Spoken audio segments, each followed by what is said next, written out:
Hello, this is an atheist and his cat. And today we are reviewing Epic and Man of Steel. Or Superman, as some people call it. It's Man of Steel. People know it as Man of Steel. I called it Superman, and they still gave me your ticket. Yeah, good point. Alright, this is how it's going to work. She's going to talk about Epic and give you her opinion on it, and then I will talk about Man of Steel. So, go ahead, Kat. Alright, so, Epic is like Ferngully.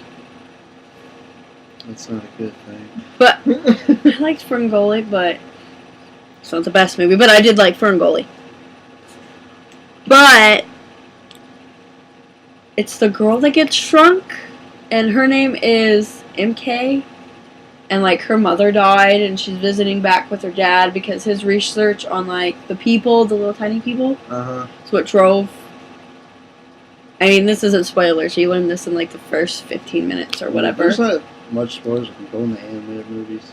Yeah, there is. Okay. The snails were awesome. That's not spoil. What's up with snails? The snails like it's a snail and a slug. Okay, I was like, okay, are snails and I'm getting this slugs like right a new since thing? You and our son looked at me like, that's not a turtle, that's a snail, Mom, for Turbo commercial. So I'm getting my facts straight this time. My voice doesn't normally sound like this, just so we know I'm kind of sick. Anyways, like Ferngully, the girl is actually the one that gets shrunk. I don't remember the guy's name. I did not catch it. I can't. Not because he's not rememberable. Just because I probably didn't pay attention that much because the movie to me was moving slow. Moving slow. In the opening. And Beyonce's in it. She's the queen of the forest, and the whole plot thing is that her power has to go into an air that she can only pick on a full moon on the summer solstice that only happens once every 100 years. What the fuck? And the bad guy, they're like toad bug people things. Right. I'm not sure what they are. I don't remember what they're called. They said it like 15 times, but like I said, the movie wasn't that good. It was worse for you. You would probably say it's worse than Ferngully. Oh god. I'm not saying Ferngully. I'm not gonna see it. Now, it did have some good points. I did like the animation in it. Could have been better. Who doesn't like animated movies these days? Most animated movies these days just look fantastic. They had a good story there, too. Could have been better. Was it unoriginal? Because like I said, like Ferngully. It's like Ferngully. It doesn't have the nature lesson in it. Right. But it does make a point that without, and it's like that subtle, without, plant life and stuff, we wouldn't survive. Well, of course we wouldn't survive, so we wouldn't have oxygen. But, yeah, it has that. And basically the bad guys can, like, rot stuff away. That's their thing, like, the queen. So it's like an anti-pollution movie, like Ferngully. It's like save the trees. No. They can rot stuff away, and that's why they're the bad guys.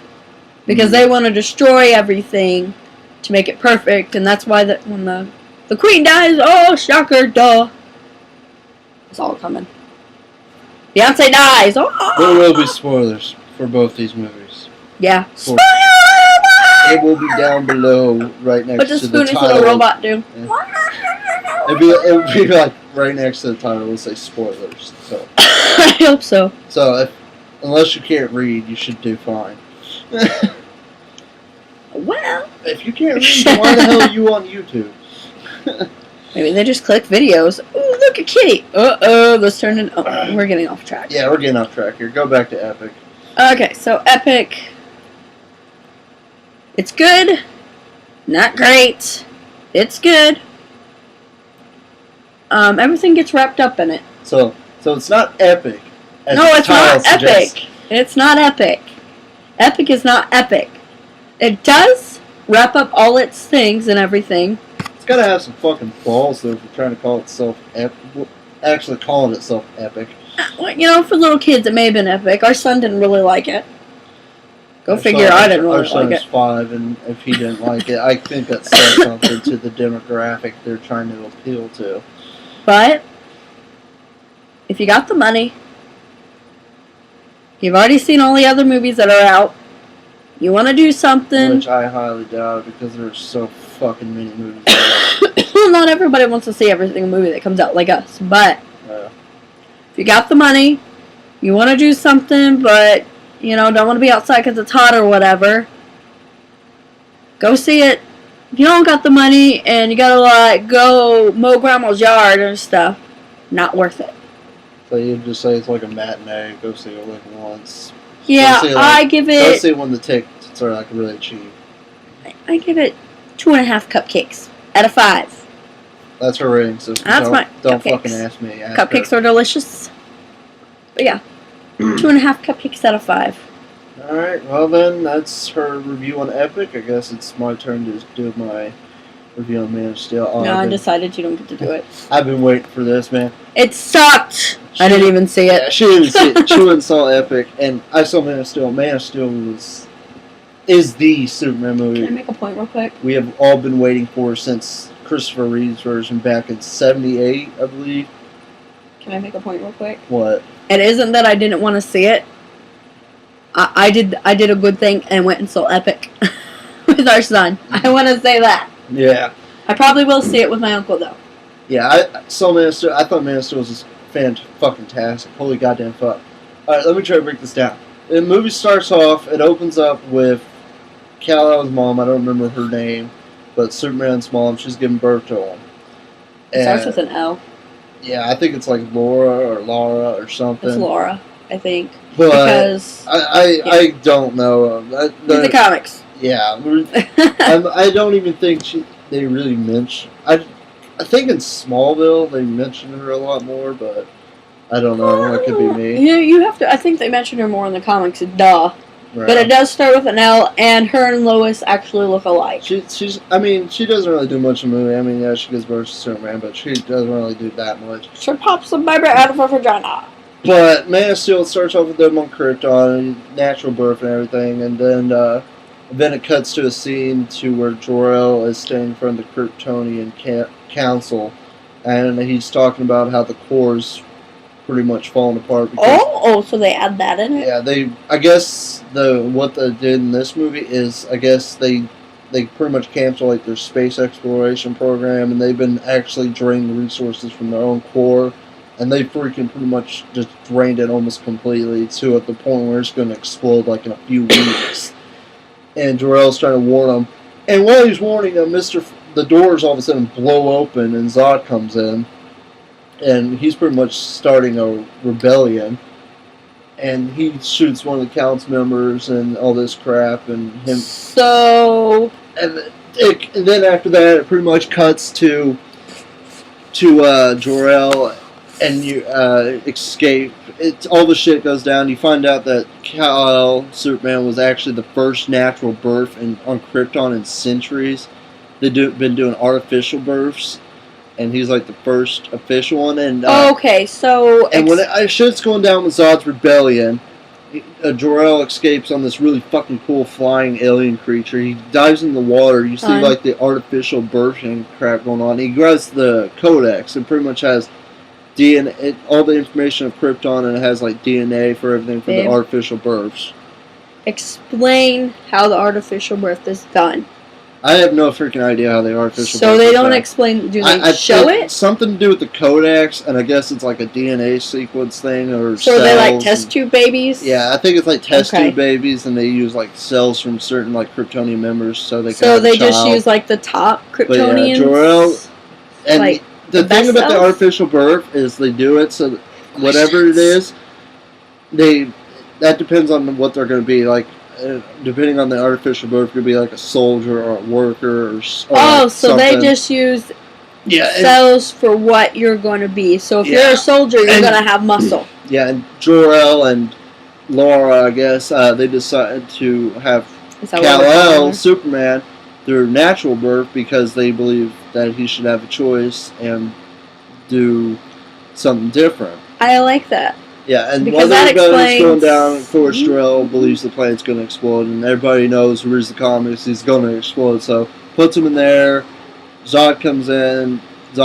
He tells Zod the truth that he was not a natural birth. Zod gets pissed off, and him and Jor-El fight. Ultron. The rocket takes off, and then while they're staring, Zod gets really pissed off. He stabs and kills Jor-El, and then So gross. and then all that stuff happens. More so because Zod goes outside and he tries to shoot the rocket down, but his ship that tried to shoot it down gets blown up, and then Zod gets arrested, and he gets thrown in the Phantom Zone. Dun, dun, dun. And stuff, and then Krypton explodes. So that means he had to escape the Phantom Zone later. I'll get to that. Okay, that's fine. I'll get to I'm that. just- I'll tell you exactly how it goes down. I'm being in the background trying to And help everybody. It shows the rocket and go on Earth, and instead of like actually seeing him getting adopted and everything, it just cuts to him on the ship. I like that Yeah. because They go through his origin and his life like as a kid and teenager and everything through flashback sequences. It pretty much gets to the raw. It gets to the more important parts of him growing up. They don't cover everything. see, which I is- like that because everybody the knows origin's that. sped up because pretty much everybody knows Superman's origin by this point. And they've done it a whole bunch of times in the other Yeah. movies and the shows, so it's kind of like the animated series that they did. They just kind of in that one episode, clunk, clunk, clunk, Yeah, clunk, clunk. it has a lot of freaking It has a lot of references to old Superman, like adaptations. Like it has connections with Smallville, because people didn't know Amy Adams is actually in an episode of Smallville at one point. I did not They know had that. somebody played. I can't remember the actor's name, but he played a Lex Luthor clone in Smallville 2, and he was in it. He played one of Zod's, I guess, I think he was like a scientist for Zod. But, yeah, it shows him that, and he's, like, traveling the world, he's looking for answers, and he's saving people, too, and everything. So, yeah, he's I don't know saving if that people and screwed that up. everything. Whoops. But yeah, eventually I guess the military, they find like a object in the ice, and it's like been frozen for like 18,000 years or some shit, and it turns out to be a Kryptonian scout ship that got sent there long ago. And got frozen, basically. And that's pretty much, I guess, the Fortress of Solitude in this version.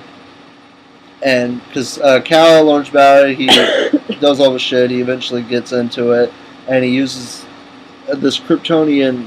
It's like a pretty much USB for Kryptonians that his dad sent with him, and it's of course shaped like Superman's symbol because it's the family crest that means hope and everything. And he gets on there, he activates it.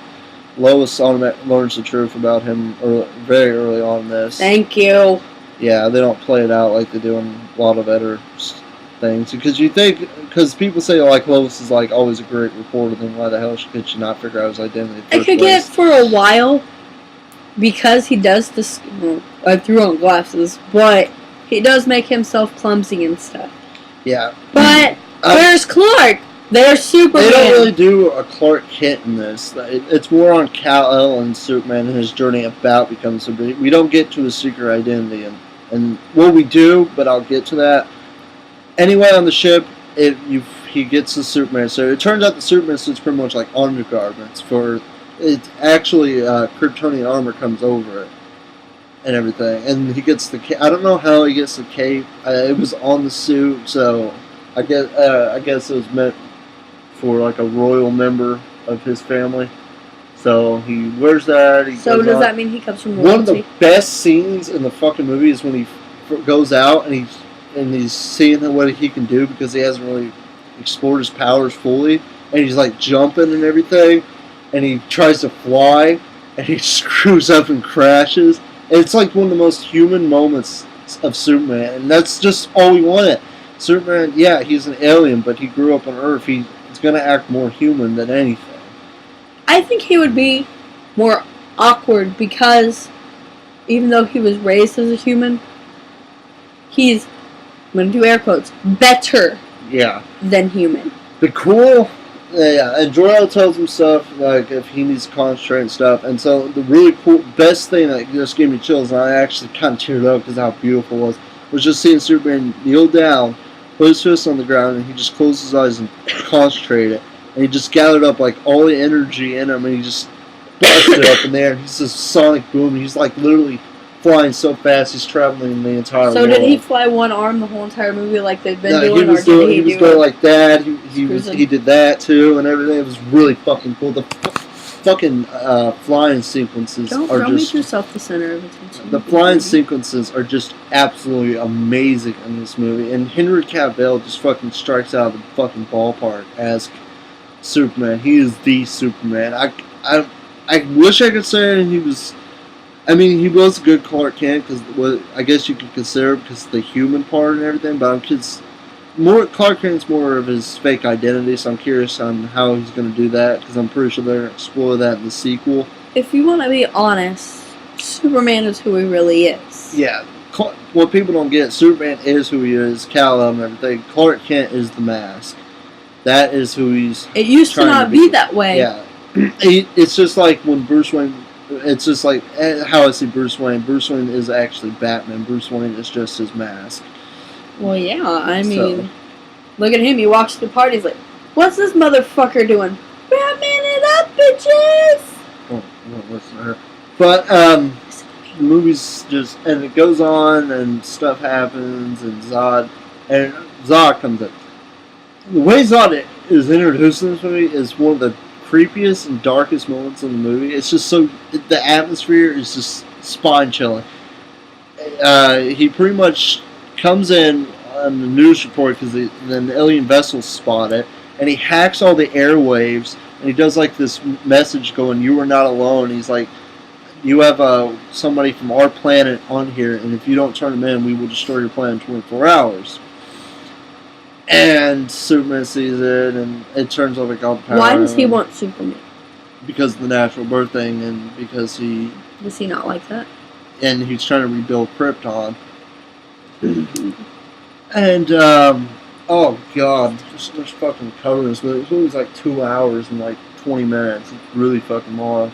Yeah, we waited forever. But even though it's so long, it's so fast paced. It goes by like it was only like an hour and a half.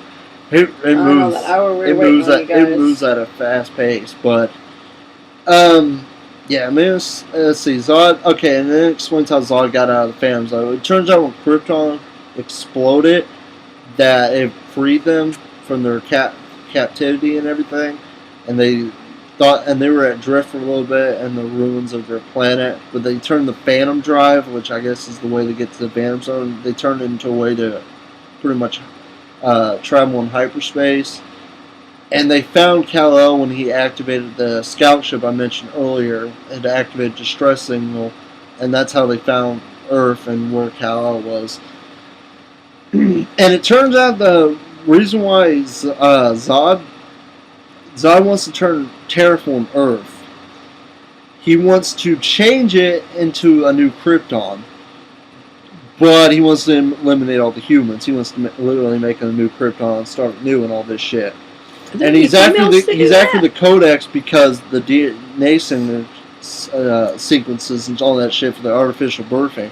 And it turns out Jor-El put it in Kal-El. He is now the Codex, and he is the future of the Kryptonian race. Whoa! And the only way he can get the Codex out is pretty much extracting Kal-El. But Superman doesn't have to be alive for him to get it. So Zod goes on this thing. He literally, there's a fight in Smallville. Oh, the action sequences. Holy crap, the action sequences. How did he put it in Clark? It explains it. It's really hard. He gets the Codex, he like transforms into this beam and he just puts it in him. This must be Krypton science. Yeah, it's very hard to explain. It really fucking is, but the first fight between Superman and Zod is really fun because he goes to Smallville and he threatens Clark's mom, and Superman ain't taking that shit, so he beats the living hell out of Zod. And he beats Zod in that first fight by taking off his mask and actually exposing the Earth's atmosphere, which he's not used to yet. And he's getting like all the abilities that Superman has, but all at once, and he doesn't know how to freaking concentrate and use them like Clark does, because his adoptive parents taught him how to use his powers. He got overpowered and was like, "Oh my god, I like this, but I don't know what the fuck I'm doing." Yeah, it's really hard. You're gonna have to see the movie just for itself, because it's amazing. really hard to explain, like I said, because it's 2 hours and 20 minutes, and there's just so much material in it, and they cover all they literally cover all their tracks, and they connect everything well. And this literally is this movie opens up doors for DC's shared cinematic universe like Marvel's. This is their Iron Man. This will open so many fucking doors for them, and I really hope it is successful. I've been keeping track of the box office. It looks like it's gonna do very well, and this is gonna just open up everything. So I wanted to be a part of your movie. it's gonna be spectacular. And regardless of this movie to the Marvel movies, it is better because it takes itself. Yeah, it takes itself more seriously, but that's what I like.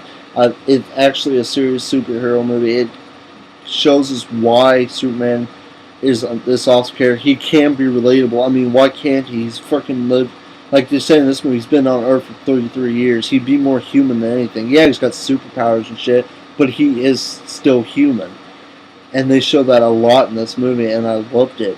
They actually made him this relatable character. You actually felt all of a sudden. And this one scene that just made me cry was his dad is just trying to keep his son safe. He doesn't want the world to know about him because he knows the world's not ready for somebody this powerful and everything. Which is why he doesn't wear a mask. And like when Clark, as a young boy, he's in a school bus with all the schoolmates, and it goes off the bridge. It crashes, and Clark saves them all. And this kid, Pete Ross, which you'll know from Smallville and everything, and the comics and stuff like that. But his mom says that Pete saw what Clark did, and then his dad gets mad. He goes out there and lectures Clark, and Clark's like, "What do you have me do?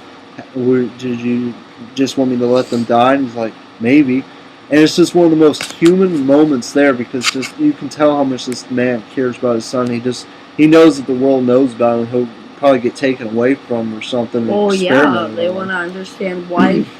And I think it would have given away. The humanized lessons that Jonathan Kent gives to Clark are just amazing. What were you going to say? I think Clark was also protecting himself, because if he lives and nobody else, nobody else go back did. a lot. Like, the message gets really through, though, in one part where Clark's a teenager and he's mad about why can't he show off what he can do, and he gets mad at his dad. It's like an Uncle Ben moment. I'm telling you right now, it really is. Because they see something happen. Uncle Ben, There's a fucking tornado forming. I'm not over it. And they're all going to the shelter and everything. They get there, and Clark's mom, she goes, the dog's still in there. And so his dad goes after the dog, and Clark's like, "No, let me do it." And he just goes, "No, I got this." And he gets him, and he gets trapped. He gets out of the car, though, and he's limping. And the tornado's like right behind him. Clark wants to go, but he's just like, he just puts up his hand, and he just shakes his head no, and the tornado takes him. Is he dead? Yeah, that's how Jonathan Kent dies in this, and it's fucking depressing and sad as shit. And oh my god, I'm sick of Spider-Man. I'm sick of Superman. That moment right there where he was literally just, it was sad as shit. And I don't want to see it. I love the movie, and let's see. Yeah, terraforming. I don't know. There's some things I want to address. Like, they were talking that they changed Jimmy Olsen to a girl. I can't confirm that or not, because they only mentioned her first name, Jenny, and they didn't. I don't think they said her name until like close to the end, and they didn't really give me anything else about her character. I didn't know anything about her character. It didn't really focus on the Daily Planet, because this is Superman's movie. This is like rebuilding him and bringing him to the modern audience. Are they sure it just wasn't a random girl named Jenny? Yeah, I don't know. Jimmy Olsen obviously wasn't in the movie, so I don't know yet. We'll have to wait probably for Man of Steel to explore more of the Daily Planet and its characters. Oh yeah, definitely the second one. He'll probably be. Yeah, I mean, but Can I ask you a question? What? Does this have hints to, what was it, Superman? One I read I really liked, where it had the jacket and stuff. Most of it was Superman's Secret Origin, I believe, or Superman Earth 1. I think it's that Superman one, Earth 1. Earth 1. Yeah, it has a lot of. It really heavily based off, I believe, on Superman Earth 1. A lot of the imagery and everything, it has a lot of Because that's the one I said they needed to make a movie. similarities between it. So, but yeah, Man of Steel is the Superman movie. I don't care. It's better than the 78 version. It's better than any other adaptation of Superman. It is the definite Superman adaptation. This is the equivalent to Batman Begins for Batman, but better. Because not only this is the beginning of Superman, this is the beginning of the entire DC cinematic universe. So do you think they're going to have a Justice League? Yeah, they showed LexCorp twice. They showed us a quick glimpse of this building, and there's when Superman's fighting Metropolis, Zod throws a truck at him, and it has LexCorp on the side of it. And then when Superman and Zod are fighting in the final battle, Superman destroys the terraforming machines and everything, and sends all the other Kryptonians into the Phantom Zone. Zod's just sitting there, and this part of Metropolis is fucked up. There's Zod standing there, and he's all mad, and he charges, and he goes. It's more fucked up than the Avengers. They go fight in space, and one of the coolest Easter eggs in this movie is when they land on a satellite, and on the satellite it says Wayne Industries. Right there. Small Easter eggs like that are just perfect. It was just beautiful. Even if it doesn't lead to a Justice League movie right now, it won't lead to it right now. I think what my idea for it is they do Man of Steel 2, and then they do a rebooted Batman movie, and then do a World's Finest movie. And if you don't know what World's Finest is, where Batman and Superman team up, they should do that first. They should just do an adventure for Batman and Superman only first. And then that will expand to the possibility and realm of the Justice League. I think just saying that they exist in the same universe is going to make this movie blow out more than it already has. Yeah, like when they were in the terraforming machine in the water, I already could tell it was going to be a cinematic universe. It's like, where's Aquaman? He's got to be pissed about this. And not only that, that is so much more than they did in the recent films. Yeah, in Iron Man they showed Captain America's shield, but you had to look for it. Slapping Wayne Industries right in your face. Yeah, it screams, "Hey, look!" You shouldn't expect too many like cameos or anything. This is the first. This is just where they're like trying out because they're not even sure when they were making this is going to make its money or anything. So they're just going to put a few hints here and there for a sequel and the future of the cinematic universe. There's also something referring to Booster Gold in this film, but I can't remember what. I think it was like a billboard or something. No, Booster Gold is funny. Booster Gold. That's what I said. But yeah, it's and then the most controversial scene in the movie that I cannot go in reading a review about, and they're always just bitching about this, is Superman kills Zod. Spoiler! Like I said, there's going to be spoilers next to the title.